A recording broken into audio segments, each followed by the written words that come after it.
Indefinite integration में एकदम basic जो क्वेश्चन होता है, सबसे पहले जो हम लोग को 12th में पढ़ना होता है, पहले वो सब क्वेश्चन से स्टार्ट करते हैं। ठीक है, एकदम देख लेते हैं छोटा छोटा बेसिक क्वेश्चन कैसे सॉल्व होता है, फिर नेक्स्ट वीडियो जैसे आएगा हम लोग लेवल बढ़ाते चले जाएंगे। तो स्टार्ट करते हैं क्वेश्चन से। ठीक है, सबसे पहले अगर हम लोग क्वेश्चन लें, ये क्वेश्चन 1, इसमें दिया हुआ है कि हम लोगों को इंटीग्रेट करना है किसको, 2x⁻1/2, ठीक है, +3x⁻, यहाँ पे है 1/3, और लास्ट में है -4x⁻1/4। एक बात का हम लोग ध्यान रखेंगे कि कभी भी अगर रूट एक्स या क्यूब रूट एक्स ऐसे कोई लिखा हुआ आता है ना, तो हम लोग रूट हटा के उसको एक्सपोनेंट में लिख लेंगे। जैसे रूट एक्स को x का पावर 1/2, क्यूब रूट एक्स को x का पावर 1/3, ऐसे पहले लिख लेंगे। और अगर पहले से दिया है तो बहुत अच्छा बात है। अब हम लोगों को पता है कि इसको हम लोग अलग अलग कर सकते हैं। तो अगर इसको सेपरेट करेंगे तो ये क्या होगा, 2x का पावर 1/2 dx, ठीक है, प्लस 3x का पावर 1/3 dx, और माइनस यहाँ पे 4x का पावर 1/4 dx। ठीक है, अब हम लोगों को पता है कि कोई कांस्टेंट है तो वो इंटीग्रेशन से बाहर आ जाएगा। तो ये 2 बाहर आ गया, ये क्या हो गया, x का पावर 2 dx।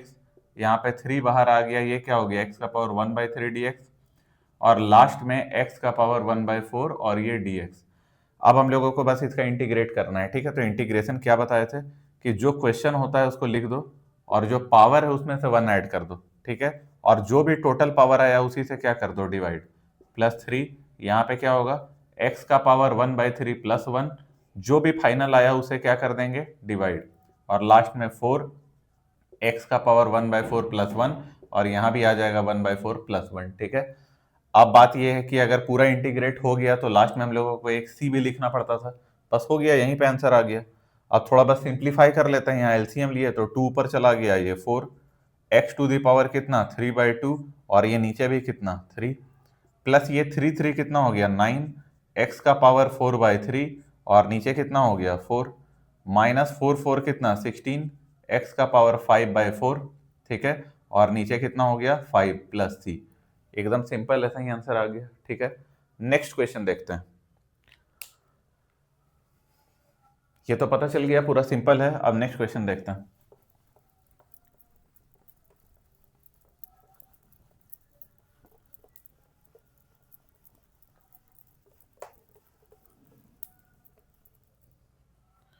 नेक्स्ट क्वेश्चन का अगर बात करें तो सब सिंपल ही है, जो क्वेश्चन लेने वाले हैं सारा सिंपल ही लेंगे। ठीक है, सेकंड क्वेश्चन ये है कि यहाँ पे 2 - 5x का ये होल स्क्वायर है, और होल डिवाइडेड बाय क्या है, √x, और यहाँ पे dx। इसको कैसे सॉल्व किया जाए?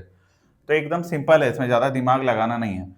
हम लोगों को पता है a - b का होल स्क्वायर का फॉर्मूला क्या होता है, तो बस उसको लिख देंगे। तो ये कितना होता है, 4 + 25x² और -2ab। तो ये 5 2 जा 10 और 2 कितना हो गया 20x। ठीक है, अब ये √x है ना यहाँ पे, तो √x से सबको डिवाइड कर देते हैं, क्योंकि ये तो एलसीएम लिया हुआ था। तो हम लोग चाहें तो इसको अलग अलग भी कर सकते हैं। तो इसको भी √x लिख दिए, यहाँ भी √x लिख दिए, और यहाँ भी √x लिख दिए, और ये पूरा क्या हो गया dx।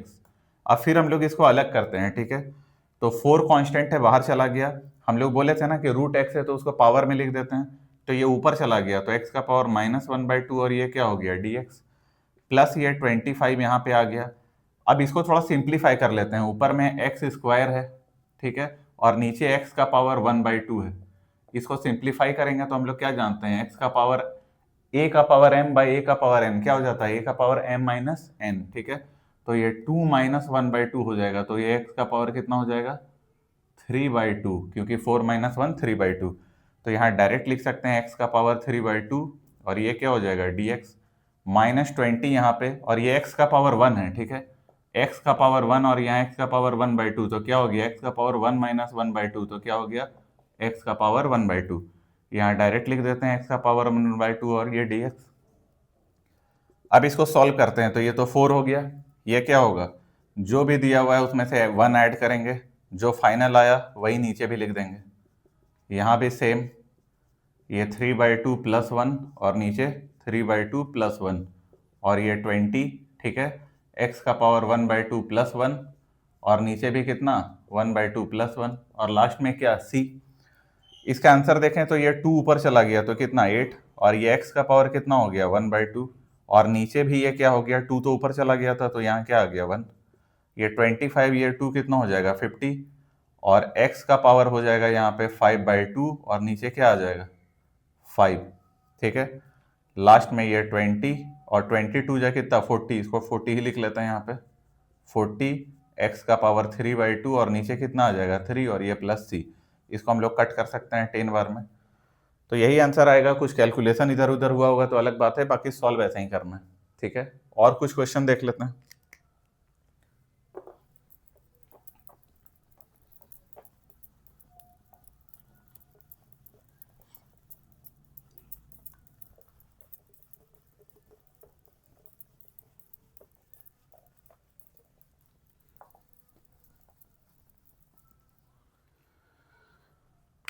नेक्स्ट अगर हम लोग क्वेश्चन का बात करें तो अब की बार अगर हम लोग ऐसे ले क्वेश्चन नंबर 3, ठीक है, और क्वेश्चन ये है x का पावर 5 प्लस 1/x का पावर 3 प्लस 1/x, ठीक है, माइनस 1/√x, और इसको हम लोगों को क्या करना है डिफरेंशिएट करना है, ये इंटीग्रेट करना है। तो ठीक है, फिर हम लोग अलग अलग कर सकते हैं, इसको क्या लिख सकते हैं x का पावर 5 dx प्लस इसको ऊपर ले जाते हैं तो x का पावर -3 dx प्लस ये 1/x है, इसको भूलना नहीं है, ये गलत करवा देता है बहुत बार, ठीक है। हम लोग इसको भी क्या करते हैं x का पावर -1 लिख के फिर +1 कर देते हैं, ऐसा नहीं करना है। 1/x का डायरेक्ट क्या होता है इंटीग्रेशन log x होता है, वो याद रखना है, ठीक है। ये इसीलिए दिया जाता है क्योंकि गलत हो जाता है। यहाँ पे ये dx आ गया माइनस ये x का पावर 1/2 ऊपर चला जाएगा तो क्या हो जाएगा x का पावर -1/2 और ये क्या हो जाएगा dx। तो फाइनली यहाँ 5 है ना, उसमें 1 ऐड कर दिए तो 6 और उसी से डिवाइड, प्लस -3 में 1 ऐड करेंगे तो क्या होगा -2 और उसी से डिवाइड, और ये 1/x का क्या होता है log x। log x बोलो या ln x बोलो सेम ही होता है, कब अलग होता है क्या होता है वो log के चैप्टर में अच्छे से एक्सप्लेन किए हैं, अगर देखना हो तो वहां जाकर आप देख सकते हैं।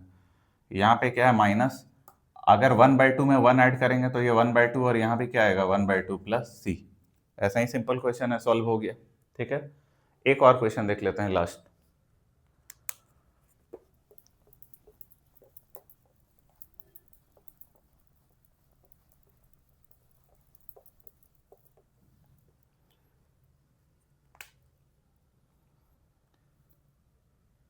अब है क्वेश्चन नंबर, शायद वो 3 था तो ये 4 है, ठीक है।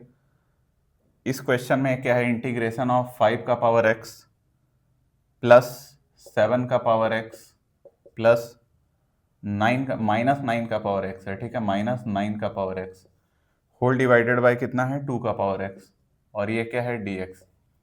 ये भी बहुत सिंपल क्वेश्चन है, कुछ करना ही नहीं है। हम लोगों को पता है ना a का पावर x का इंटीग्रेशन क्या होता है, a का power x divided by log a, तो यहाँ भी वही अप्रोच रखना है। सबको ये 2 का पावर x से क्या करते हैं अलग अलग डिवाइड कर देते हैं। डिवाइड क्या करते हैं, ये कॉमन एलसीएम लिया हुआ है तो एलसीएम को अलग कर देते हैं, ठीक है। तो ये क्या होगा 5 का पावर x डिवाइडेड बाई 2 का पावर x dx, अलग करके लिखते चले जा रहे हैं, ठीक ना।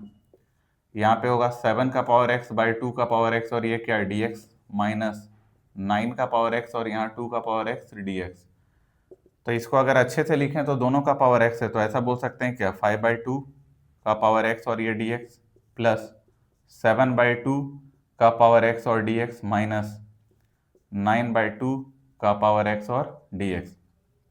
इसको a समझना हम लोग को a, तो अगर ये a समझेंगे तो इसका इंटीग्रेशन क्या होगा सेम रह जाएगा, और डिवाइडेड बाई क्या हो जाएगा log a, मतलब log 5/2 प्लस ये सेम रह जाएगा और डिवाइडेड बाई क्या हो जाएगा log 7/2, और लास्ट में यहाँ पे क्या हो जाएगा 9/2 का पावर x और डिवाइडेड बाई क्या हो जाएगा log ऑफ 9/2, और लास्ट में क्या होगा प्लस c। तो एकदम सिंपल ये क्वेश्चन था, ये भी हो गया। एक लास्ट क्वेश्चन देख लेते हैं, ठीक है, एक एकदम लास्ट क्वेश्चन, और लास्ट है इसीलिए थोड़ा अच्छा क्वेश्चन है।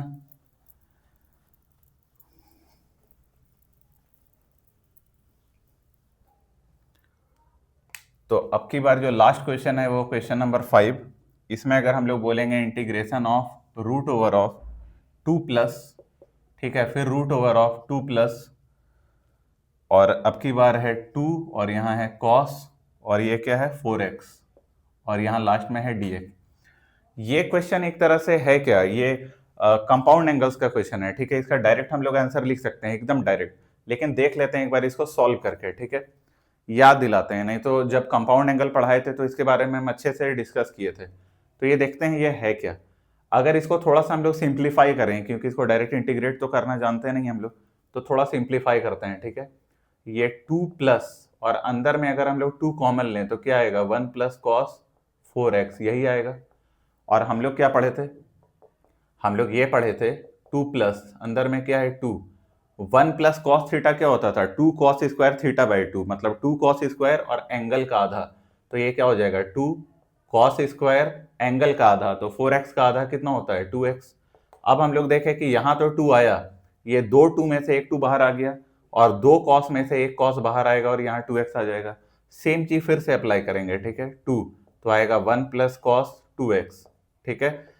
इसको अगर हम लोग देखें तो root over of 2, 1 plus cos x क्या हो जाएगा फिर से 2 कॉस स्क्वायर एंगल का आधा मतलब x, यहां से बाहर क्या आएगा 2, और यहां से cos x एक तरह से आ जाएगा मॉड ऑफ cos x, यही आएगा, क्योंकि रूट ऑफ एक्स स्क्वायर क्या होता है मॉड ऑफ x आता है।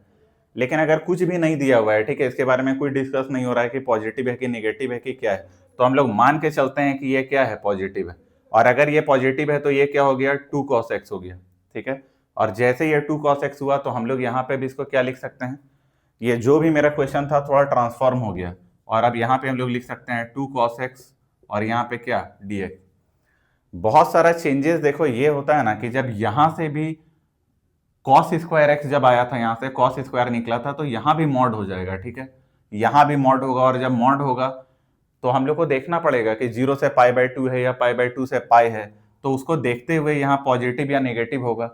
इसका मतलब है कि जो तुम्हारा फाइनल आंसर आएगा ना वो 2 cos x भी आ सकता है या 2 sin x भी आ सकता है, लेकिन अभी एकदम सिंपल वे में समझाना चाह रहे हैं, तो हम लोग मान के चल रहे हैं कि ये जो भी है वो पॉजिटिव है, यहां भी वो पॉजिटिव है, यहां भी वो पॉजिटिव है, ठीक है, ये हम लोग मान के चल रहे हैं, तब ये रिजल्ट आ रहा है। अगर निगेटिव हो तो क्या करते हैं वो हम लोग बाद में जब अच्छे से एक्सप्लेन करेंगे तो समझेंगे, ठीक है, अभी पॉजिटिव मान के चल रहे हैं। और अगर निगेटिव हो तो क्या होगा, साइन आ जाएगा, यहाँ पे कॉस की जगह क्या आ जाएगा साइन। तो इसको अगर फर्दर सॉल्व करें तो ये 2 तो 2 रह गया, और cos x और यहाँ पे क्या आ गया dx, और हम लोग को पता है cos x का इंटीग्रेशन क्या हो जाता है sin x, और लास्ट में क्या आ जाएगा c। तो अभी के लिए इतना ही रहने देते हैं बेसिक में, जैसे जैसे हम लोग आगे बढ़ेंगे वैसे वैसे डिफिकल्टी लेवल क्वेश्चन का अच्छा होते चला जाएगा। Thank you.